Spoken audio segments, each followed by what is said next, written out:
Bismillahirrahmanirrahim. Assalamu alaikum.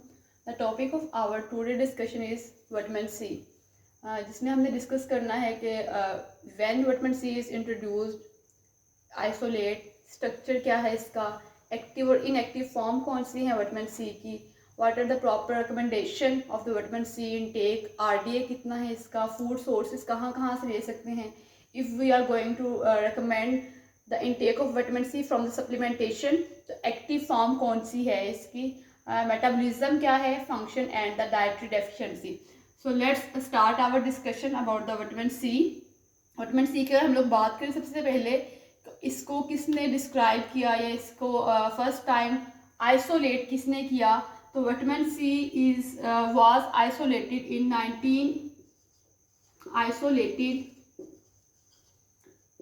in 1928. First time it was isolated in 1928 and its chemical structure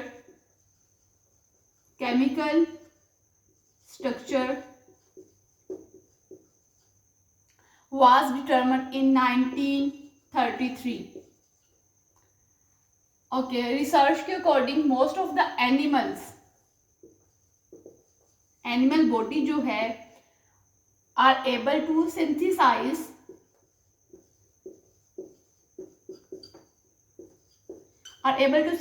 the vitamin C. If the body is able to synthesize vitamin C, so that means it is the non-essential nutrient. So do not require from the dietary sources. तो diet से लेने की इतनी ज़रूरत नहीं होती because body can produce the requirement of the vitamin C to perform the function. Dietary sources से इतना ज़रूरत नहीं होगी लेने की. But in the human case, human body is unable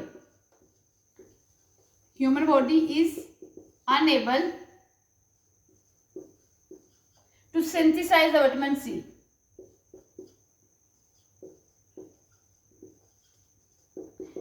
Why? Reason क्या है? एनिमल प्रोड्यूस कर सकते हैं और ह्यूमन प्रोड्यूस क्यों नहीं कर सकते?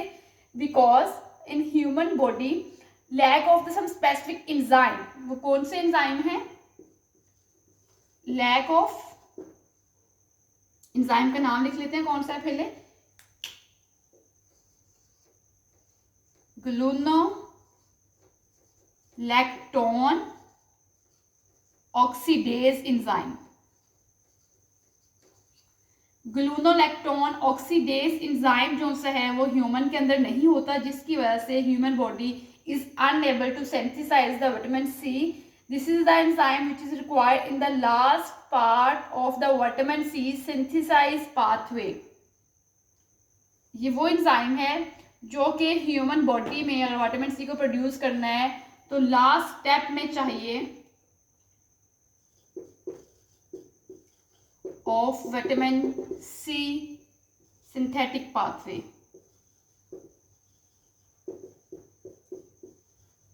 ओके, और इसका एक्टिव फॉर्म देखें तो L isomer is the most active form of vitamin C.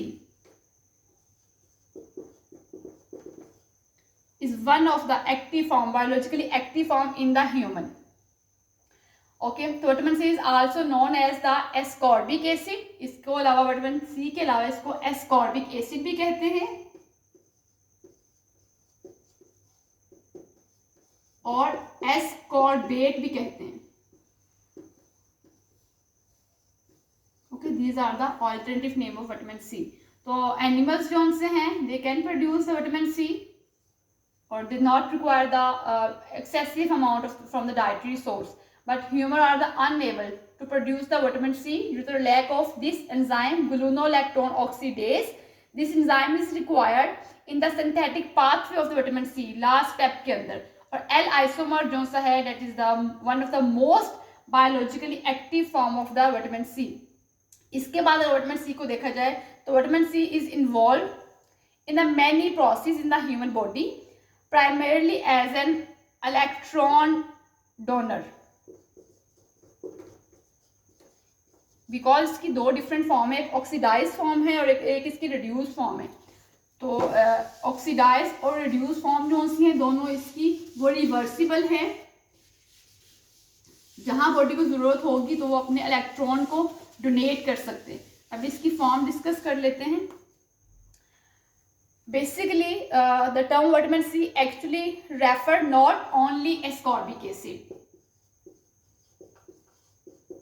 Routine में हम लोग इसको विटामिन सी भी कहते हैं, एस्कॉर्बिक एसिड भी कहते हैं, एस्कॉर्बेट भी कहते हैं, बट इसकी अगर फॉर्म्स को देखा जाए तो term vitamin C is not only link with the ascorbic acid, it is also oxidize form exist करता है ऑक्सीडाइज फॉर्म के अंदर भी, और उस ऑक्सीडाइज फॉर्म का नाम है डी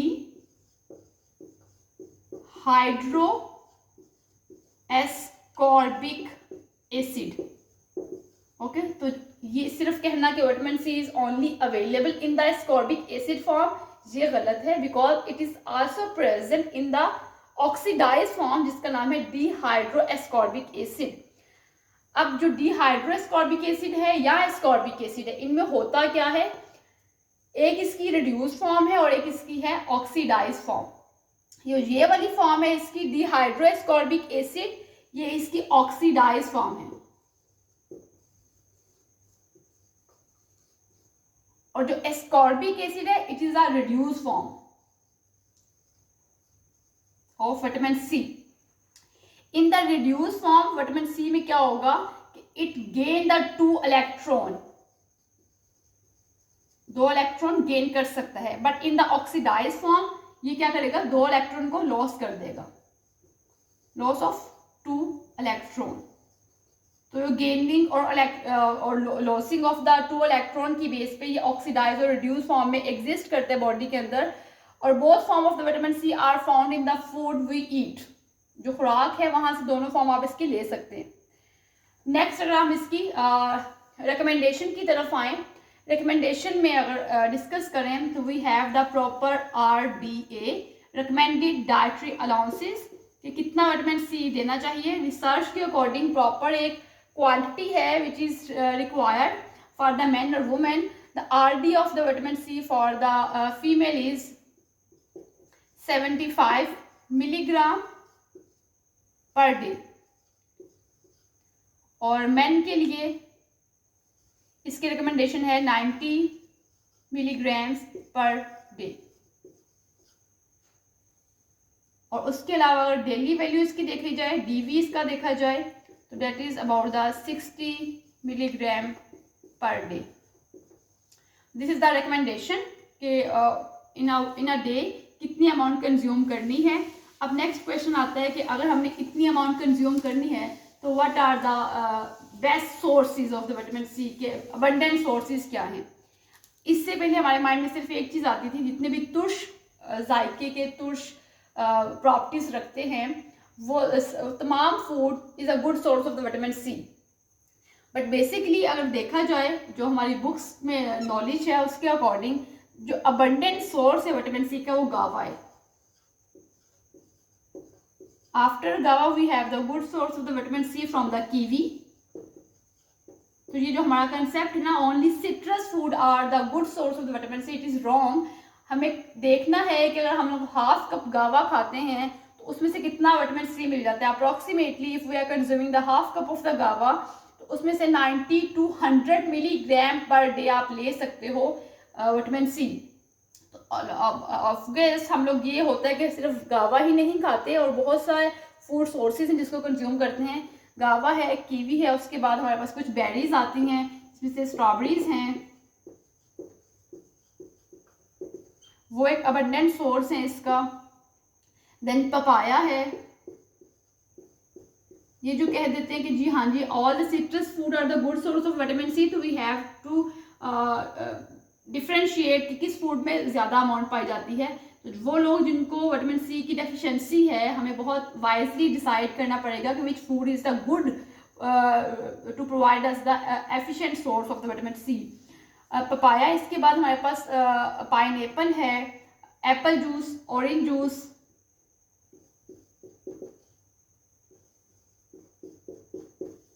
ऑरेंजेस, और उसके बाद आपके पास टोमेटो जूस या टोमेटो इटसेल्फ। तो ये आपका उसी कंसंट्रेशन के साथ एक सबसे अबंडेंट जो विटामिन सी होगा गावा के अंदर होगा, उससे कम कीवी में है, देन स्ट्रॉबेरीज में है, papaya, pineapple, oranges and tomato. These are the some good source of the vitamin C from the natural reason के. आप नॉर्मली इन चीज़ों से विटामिन सी कंज्यूम कर सकते हैं. अभी हमने रिकमेंडेशन की बात की. विटामिन सी की रिकमेंडेशन जो है मेल में इतनी है 90 मिलीग्राम पर डे और वुमेन में 75. बट यहाँ पे एक और चीज़ को देखना पड़ेगा. If our client is a smoker, तो स्मोकर जो सी होंगे उसमें विटामिन सी की जो रिकमेंडेशन है, जो इनटेक है, वो क्या होगा, वो इंक्रीज कर जाएगा. कितना इंक्रीज करेगा?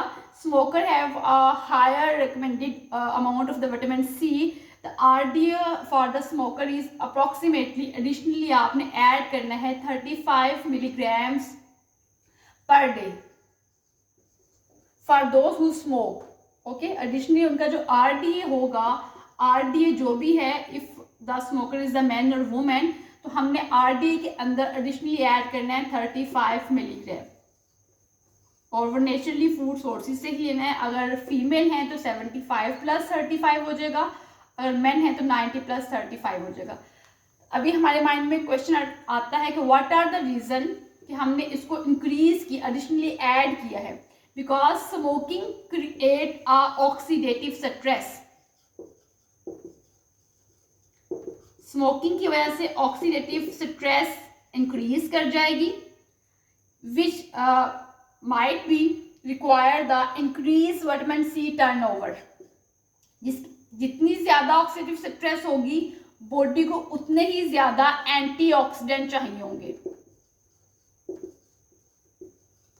इस ऑक्सीडेटिव स्ट्रेस को कंट्रोल करने के लिए बॉडी डिमांड करेगी एंटीऑक्सीडेंट की.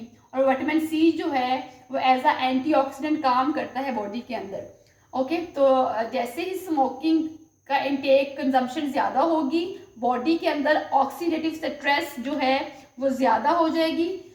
तो इस ऑक्सीडेटिव स्ट्रेस को कंट्रोल करने के लिए बॉडी रिक्वायर करेगी एंटीऑक्सीडेंट की.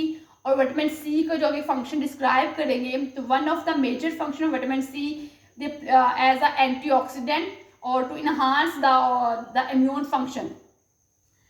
ओके, अगर हम लोग एक्सेसिव अमाउंट में विटामिन सी कंज्यूम करते जाएं और रिकमेंडेड अमाउंट से ज़्यादा कंज्यूम कर लें, कितना ज़्यादा कर लें? अप्रॉक्सीमेटली आपने 2 ग्राम पर डे कंज्यूम करना स्टार्ट कर दिया है और कॉन्टीन्यूसली 3 to 6 मंथ इतना कंज्यूम करते जा रहे हैं, तब क्या होगा? ये इसका अपर लेवल है.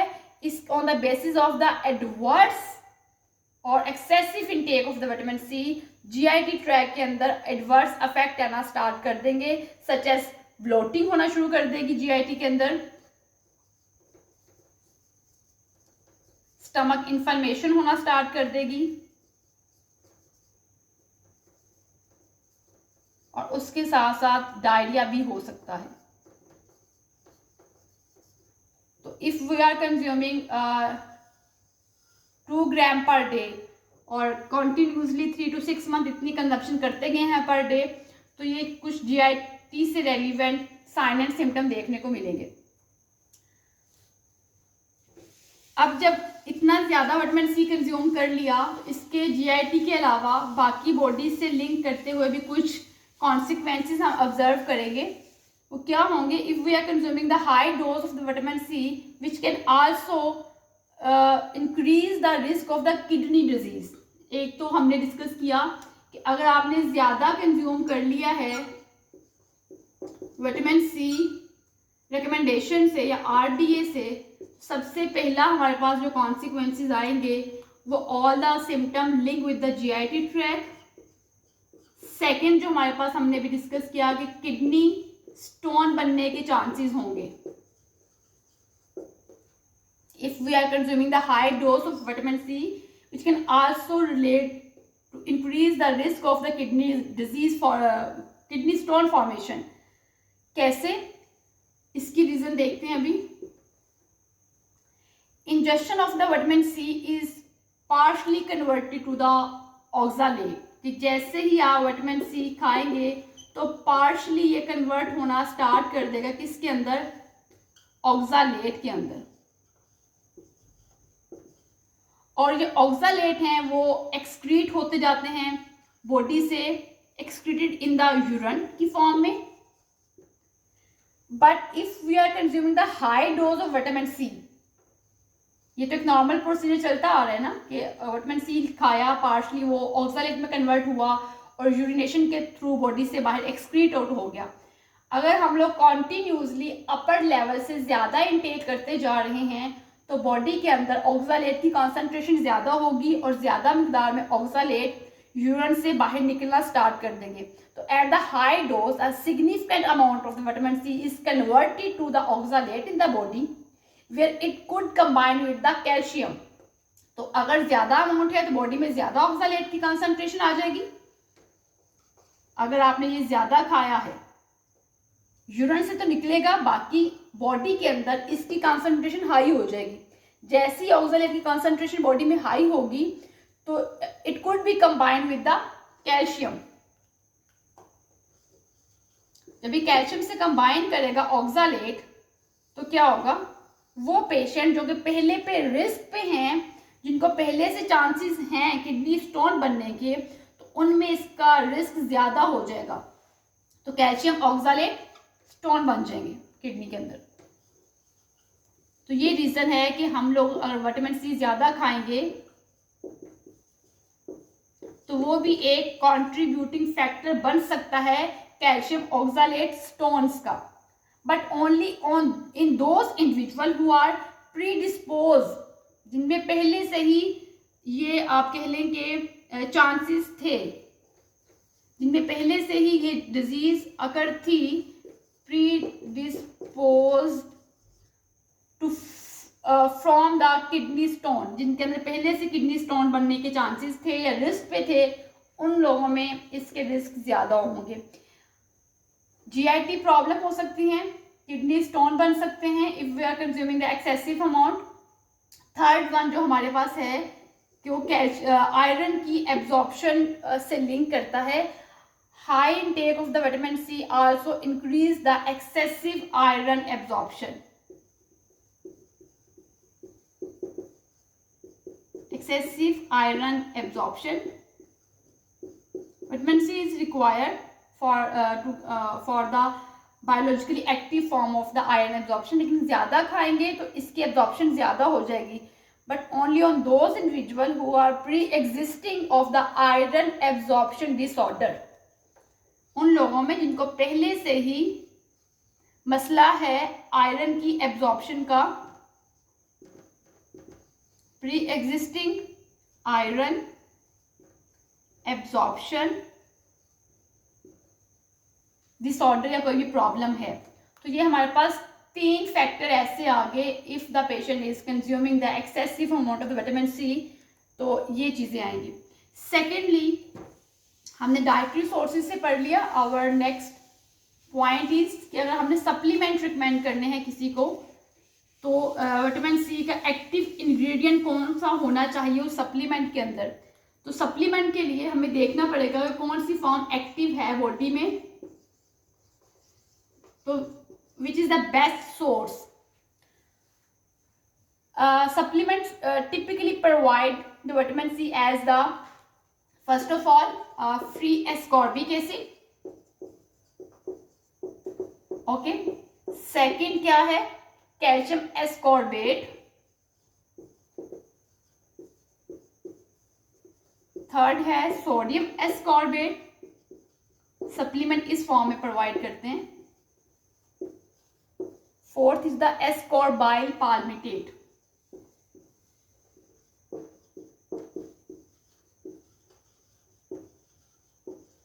ओके, तो ये हमारे पास इसकी आ गई कि सप्लीमेंट से अगर कंज्यूम करेंगे तो टिपिकली जो विटामिन सी हमें मिलेगा, सप्लाई होगा, इन फॉर्म में होगा.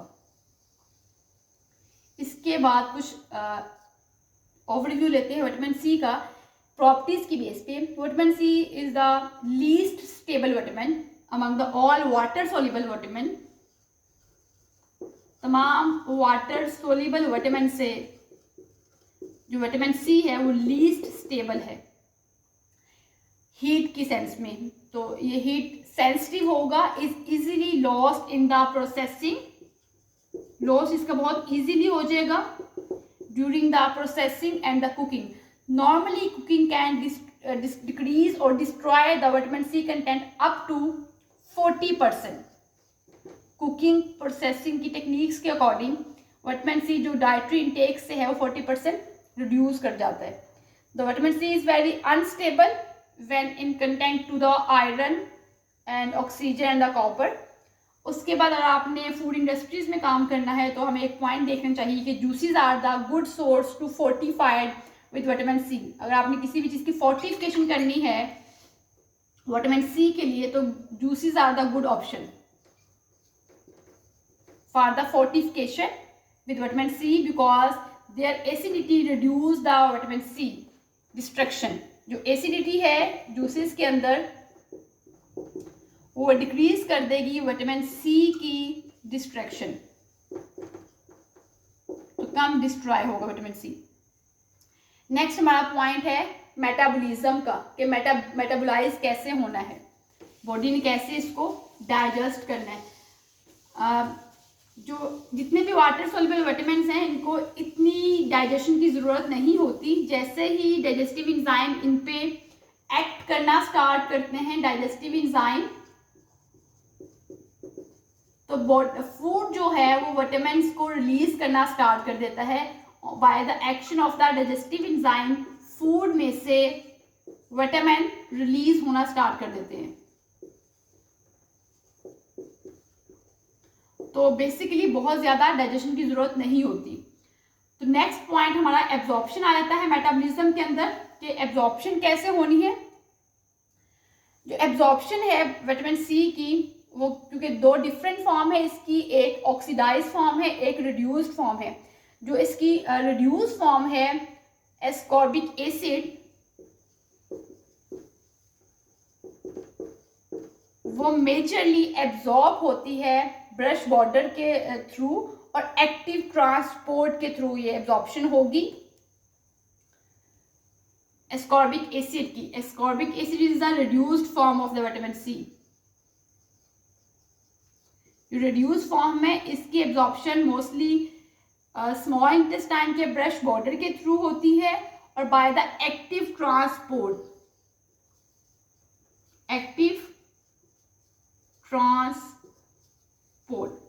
सेकेंडली हमारे पास इसकी जो दूसरी फॉर्म थी वो थी डी हाइड्रो एस्कॉर्बिक एसिड. जो डिहाइड्रो एस्कॉर्बिक एसिड थी ये इसकी वो फॉर्म थी जो कि ऑक्सीडाइज थी. ऑक्सीडाइज फॉर्म थी.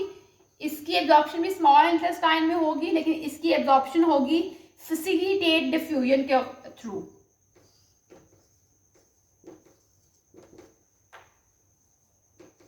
Facilitated diffusion.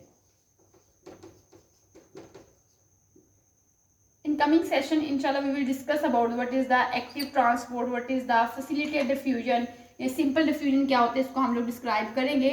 The efficiency of the absorption mechanism decrease by the excessive intake increase.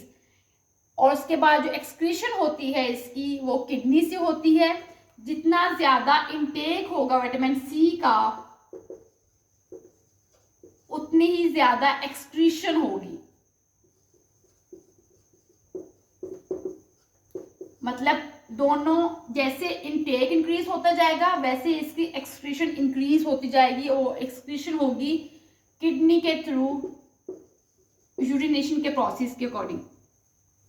Okay, अब वैसे तो वाटर सॉल्युबल की कैटेगरी के अंदर फॉल करता है विटामिन सी लेकिन इसकी स्टोरेज बहुत लिमिटेड अमाउंट के अंदर होगी और बहुत कम टाइम के लिए इसकी स्टोरेज होगी. Mostly vitamin C water soluble है तो यूरिनेशन के थ्रू निकलता जाएगा बॉडी से लेकिन the amount of the vitamin C stores is depend upon the different tissue of the body. जो सबसे ज़्यादा कंसंट्रेशन इसकी स्टोरेज की है अगेन आई मेंशन कि वाटर सॉल्युबल विटामिन बहुत ज़्यादा कंसंट्रेशन में स्टोर नहीं होते बॉडी में. जो थोड़े बहुत स्टोर होते हैं उनकी बॉडी के डिफरेंट पार्ट के अंदर स्टोरेज होती है. तो हाई कंसंट्रेशन जो है विटामिन सी की स्टोरेज की are found in the adrenal gland, जो कि किडनी के ऊपर प्रेजेंट होता है। Second, the pituitary gland which is present in the brain. और उसके बाद वाइट ब्लड सेल्स में होगा इसकी ज्यादा कंसंट्रेशन, देन आईज में, और ऑफ कोर्स पिट्यूटरी ग्लैंड है तो ब्रेन में भी पाया जाएगा। This is the organ in which the high concentration of vitamin C is present. और जो लोएस्ट कंसंट्रेशन है इसकी, वो पॉइंट कौन कौन से हैं? वो है सलाइवा एंड ब्लड। ब्लड में से वाइट ब्लड सेल्स के अंदर ज्यादा है। ये हो गया। तो नेक्स्ट, अगर हमने कंसंट्रेशन चेक करनी है प्लाज्मा के अंदर कि विटामिन सी की डेफिशिएंसी है या नहीं, तो उसके लिए हमें क्या करना पड़ेगा? हमें प्लाज्मा में नॉर्मल कंसंट्रेशन का पता हो कि नॉर्मल कितनी कंसंट्रेशन है, तभी हम लोग को आइडिया हो सकेगा कि पेशेंट को डेफिशिएंसी है या टॉक्सिसिटी है या नॉर्मल रेंज के अंदर फॉल कर रहा है। नॉर्मली प्लाज्मा कंसंट्रेशन चेक करते हैं अगर हमने विटामिन सी को स्टेटस देखना है विटामिन सी का बॉडी के अंदर। तो प्लाज्मा के अंदर जो विटामिन सी की रेंज है नॉर्मल, वो है 0.4 टू 1.7 मिलीग्राम पर डेसीलीटर। और बेसिकली ये जो कंसंट्रेशन है ये नॉर्मल है। इससे जो ज़्यादा कंसंट्रेशन होगी, क्योंकि वाटर सोल्यूबल विटामिन है, खुराक से तो नहीं आ सकता इतना ज़्यादा। If you are taking from the supplement या आपने आईवी लिया है, तो these are the administration route of the vitamin C intake then the oral route. इन चीज़ों से ज़्यादा आ सकते हैं विटामिन सी। नेक्स्ट हमने डिस्कस करना है फंक्शन क्या है विटामिन सी के। तो ओवरव्यू कर लेते हैं फंक्शंस कौन कौन से हैं। विटामिन सी का सबसे पहला फंक्शन होगा कोलेजन की फॉर्मेशन के लिए। We are going to enlist the function of the vitamin C, then we will discuss one by one के मैकेनिज्म क्या है इनका कोलेजन फॉर्मेशन में चाहिए विटामिन सी। उसके बाद इसका as a antioxidant activity,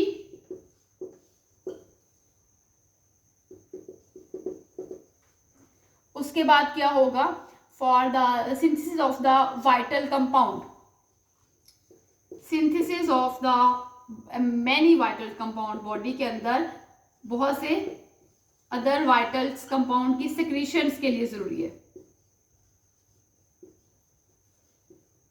next जो है आयरन की एब्जॉर्प्शन के लिए,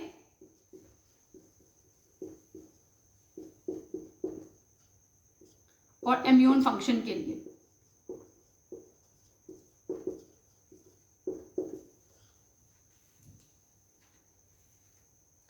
जी अभी हम लोग डिस्कस करेंगे कि कोलेजन की फॉर्मेशन में कैसे ज़रूरी है विटामिन सी। इसको डिस्कस करने के लिए हमें पहले पता हो कि कोलेजन है क्या। It is a fibrous protein.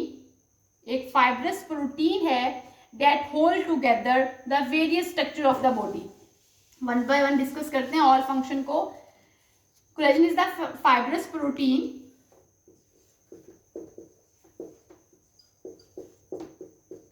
और इसका फंक्शन क्या है बॉडी में, पहले इसको डिस्कस करते हैं।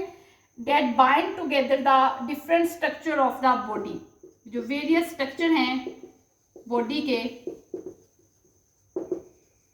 उसको क्या करती है आपस में कंबाइन करती है एंड गिव द स्ट्रेंथ। किसको स्ट्रेंथ देती है? To connective tissue.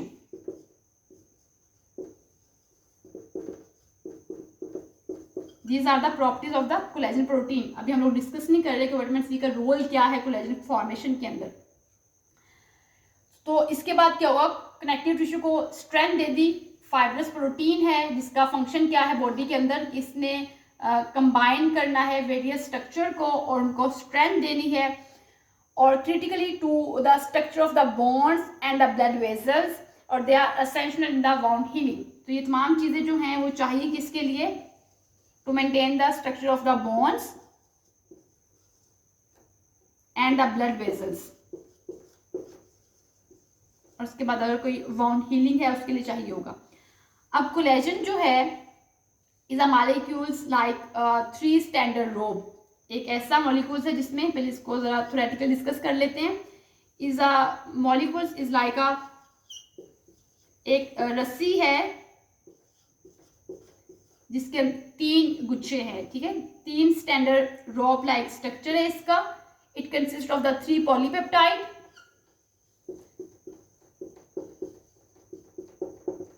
3 पॉलीपेप्टाइड्स हैं इसमें चेन की फॉर्म में। और जो 3 पॉलीपेप्टाइड हैं वो आपस में बाइंड जब करते हैं तो वो कन्वर्ट हो जाते हैं ट्रिपल हेलिक्स के अंदर। जैसे डीएनए का डबल हेलिक्स स्ट्रक्चर होता है तो ये ट्रिपल हेलिक्स स्ट्रक्चर में कन्वर्ट हो जाएंगे। तो विटामिन सी अब कहाँ पे चाहिए, अब इस चीज को जरा देखते हैं कि विटामिन सी कहाँ पे चाहिए कोलेजन की फॉर्मेशन के लिए।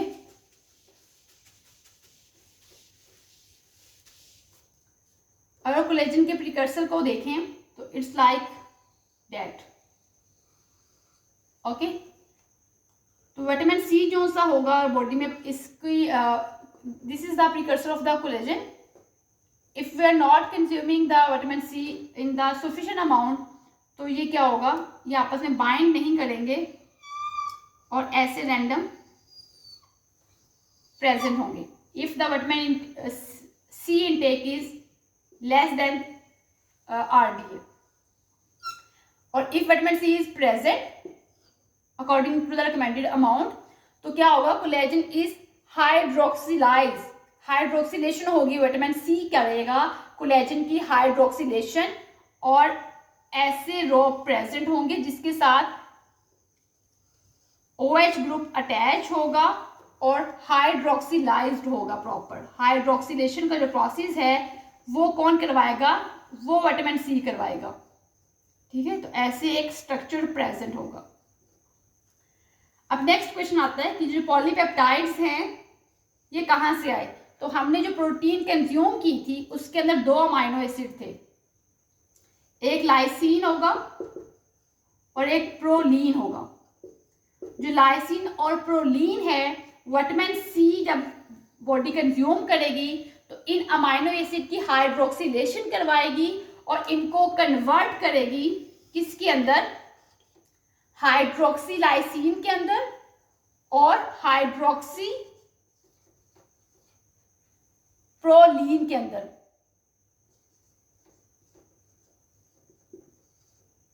और हाइड्रोक्सी, तो बेसिकली ये 3 पॉलीपेप्टाइड रोप लाइक स्ट्रक्चर थे कोलेजन के, वो मिलके बने हैं लाइसिन और प्रोलीन से, जो कि हमारे पास अमाइनो एसिड है। अगर विटामिन सी